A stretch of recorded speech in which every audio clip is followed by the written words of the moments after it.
Pada video hari ini, saya akan bahas tentang diagonalisasi dan eh, eh, power of matrix gitu, atau pangkat matriks dipangkatkan.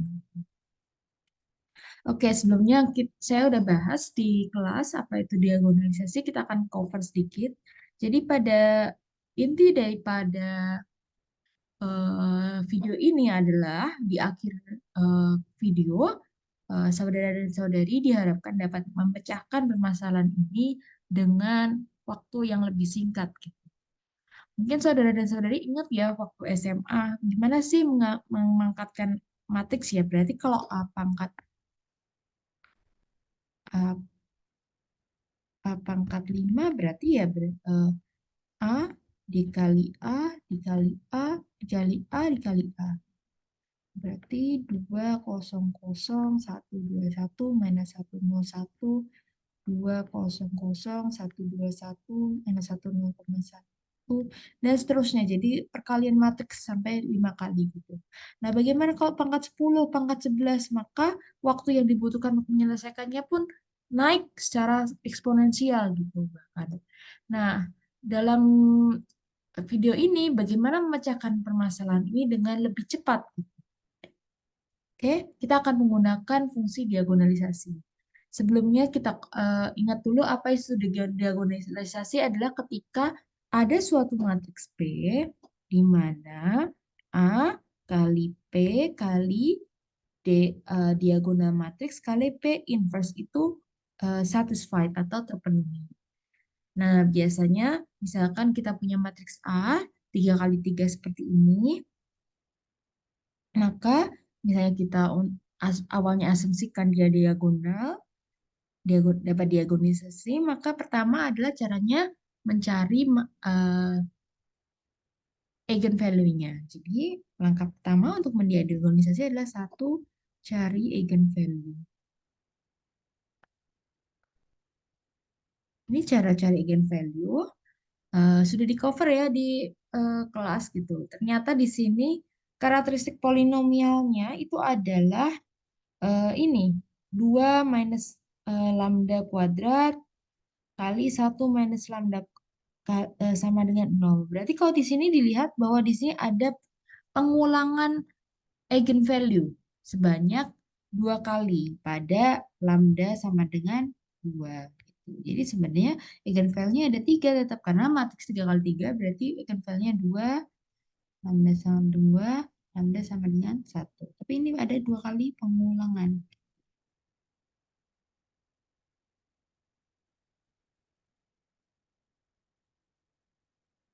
Lalu gimana untuk mencari matriks diagonalisasinya? Pertama kita bisa menggunakan misalnya asumsikan bahwa dia diagonalisable.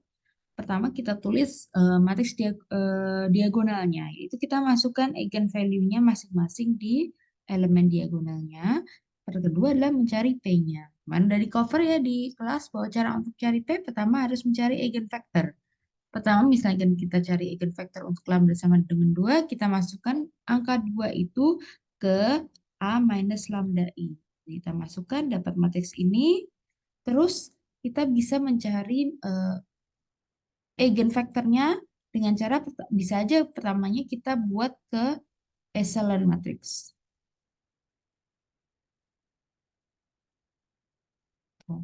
Kalau dilihat dari sini ranknya, saudara dan saudari harus ingat ya rank itu apa? Kita cek rank itu adalah kita bikin echelon matriksnya, terus kita cek ada berapa sih non-zero barisnya.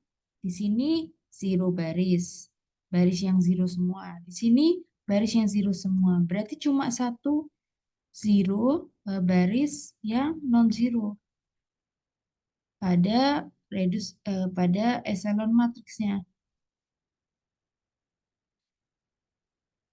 Berarti gimana? Berarti ranknya hanya ada satu. Terus nulitinya tinggal 3 kurangi satu. Berarti nulitinya adalah 2. Artinya ada 2 independent factor. Di mana null space factor yang dimana basis untuk null space A minus lambda I. Atau artinya ada dua independen, dua eigenvector yang independen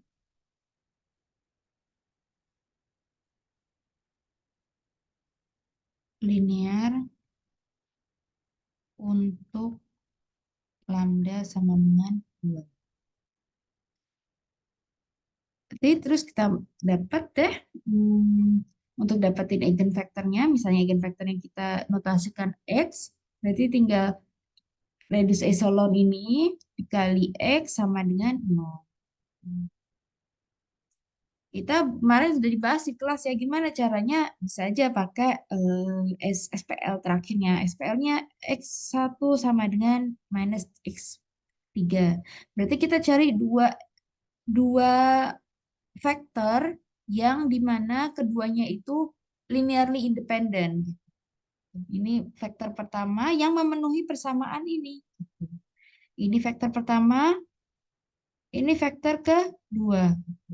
Kalau dilihat jelas ya dua-duanya linearly independent.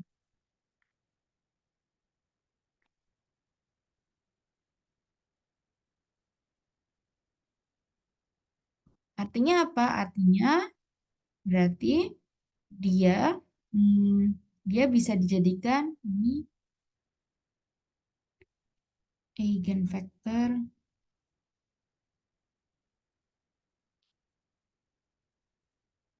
untuk lambda sama dengan 2. Oke, udah nemu ya gitu. Cara lain, cara lain saya akan menunjukkan cara lainnya. Ini kan berarti saya langsung aja gitu nebak X1 sama dengan minus X3 ya udah X1-nya saya masukin 0. Berarti X3-nya juga 0. Berarti X2-nya saya masukin nilai lain selain 0. Saya masukin 1. Teman-teman bebas ya mau 1, mau 2, mau 3 terserah. Terus habis itu hmm, karena kita punya vektor pertama adalah 0, 1, 0, berarti vektor kedua tinggal cari vektor lain yang linearly independent. Kemarin dari bahas linearly independent adalah kebalikannya linearly dependent gitu. Berarti bisa aja saya masukin minus 1, 1, dan di sini 0. Oke.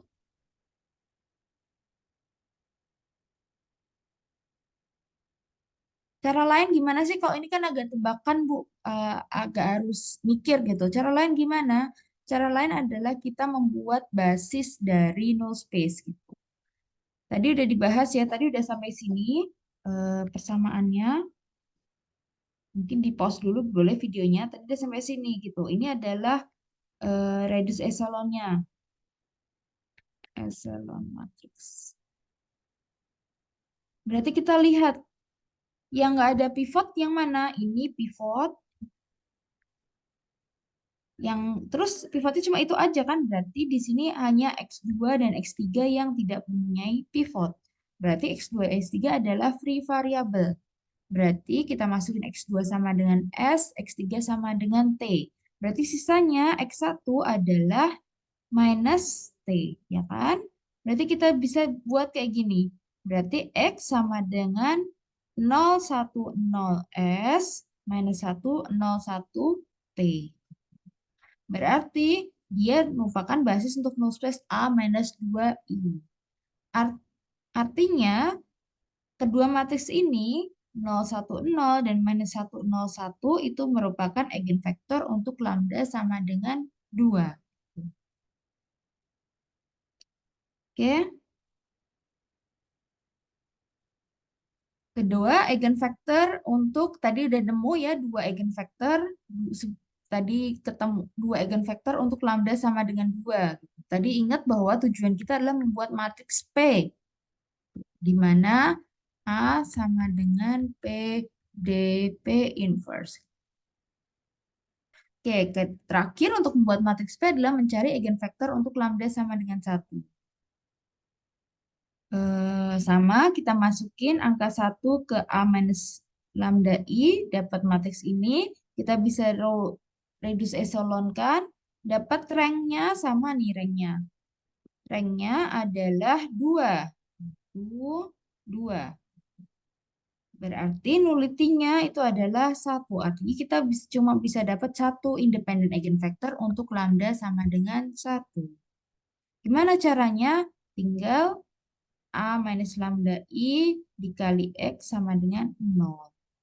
Dilihat yang ada pivotnya mana? Ingat, pivot itu adalah angka 1 di mana atau angka non-zero di mana sebelah kirinya itu adalah 0, sebelah bawahnya itu adalah 0 juga. Lihat di sini hanya angka ini dan mana? Dan ini. Berarti apa? Berarti artinya X3 itu tidak punya pivot. Artinya dia free variable, berarti X3 sama dengan S. Berarti kita bisa tuliskan X1 sama dengan 0. Dilihat dari sini ya. 1 dikali X1 sama dengan 0. X2 sama dengan minus S. Kenapa? Karena kita ambil dari sini. X2 plus X3 sama dengan 0. Berarti X2 sama dengan minus X3. Berarti karena X3-nya itu S, berarti X2-nya sama dengan minus S. Berarti kita dapetin X3 sama dengan 0, 1, minus 1 S.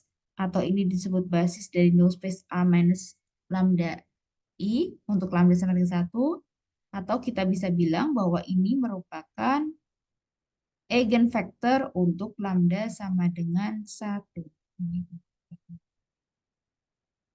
Udah dapat eigenvector untuk lambda sama dengan 2, untuk lambda sama dengan 1, kita bisa tuliskan P-nya. Pertama, karena D-nya itu yang kita tuliskan sebelah kiri ini adalah angka 2 dan angka 2, maka kita masukkan dulu eigenvector untuk lambda sama dengan 2. Ini eigenvectornya. Pertama, ini eigenvector yang kedua. Bebas urutannya, nggak strict gitu. Ini tadi ya, tadi udah dapat ya eigenvectornya ya. Kedua, kita masukkan eigenvector untuk lambda sama dengan 1. Ditaruh sebelah kirinya. Karena D-nya di sini elemen di diagonal nomor 3 adalah angka 1. Berarti kita dapat ini adalah diagonalisasi untuk matriks A kita. Ada D, ada P. A sama P, D, P inverse. Kita bisa verify bahwa ini false. Oke, artinya P mendiagonalisasi matriks A. Oke, kita balik lagi. Tadi saya di awal video bilang bahwa tujuan di akhir video kita adalah menyelesaikan permasalahan ini dengan cepat. Lalu gimana sih apa hubungannya permasalahan ini dengan diagonalisasi? Kita lihat bahwa A itu adalah PDP inverse ini. Kita fokus di satu persamaan ini. Kita harus mencari A pangkat 5. Ternyata A pangkat 5 adalah 3P kali D pangkat 5 kali P inverse. Gimana bisa dapat ini? Kita bisa langsungin aja. A pangkat 1 itu sama dengan P DP inverse. A pangkat 2 kita tinggal 2 kaliin. Berarti P DP inverse dikali P DP inverse. Karena ini P inverse kali P itu adalah matriks identity, berarti ini sama dengan P D kali D kali P inverse. Karena D dan D itu adalah matriks diagonal, artinya kita bisa tuliskan P D kuadrat P inverse. Atau sebenarnya ya karena itu matriks biasa gitu. Size-nya size-nya sama dan dia sama-sama matriks yang sama gitu. Berarti D, kita bisa tuliskan D kuadrat gini. Sama A pangkat 3 berarti P A pangkat 2 dikali A berarti P D kuadrat P inverse dikali P D P inverse. Sama ini adalah matriks identity, berarti kita dapetin P D pangkat 3 P inverse. Dan seterusnya, sehingga kita dapat persamaan ini. Apakah ini jauh lebih cepat dibandingkan kita melakukan perkalian matriks berkali-kali sampai 5 kali? Jelas. Karena di sini ada matriks diagonal, di mana ketika kita mempangkatkan matriks diagonal, ya udah kita tinggal pangkatkan elemen diagonalnya. Kita masukkan, tadi D adalah isinya 2, 2, dan 1. Berarti kita tinggal pangkatkan 5. Berarti isinya adalah 32, 32, dan 1. Lalu kita kalikan P kali P inverse. Gitu. Jauh ya, di sini tinggal kita melakukan 3 perkalian 3 matriks. Untuk ini pangkat berapapun, mau pangkat 10, mau pangkat 9. Gitu caranya semua. Ini untuk pangkat 5 berarti 32, 31, 32, 31, minus 31, 1. Bisa dikerjain di tangan, silakan untuk melihat apakah benar ini holds. Oke, ini tugasnya. Silakan dikerjakan untuk lebih tahu apakah saudara dan saudari paham tentang materi ini. Sekian dan terima kasih.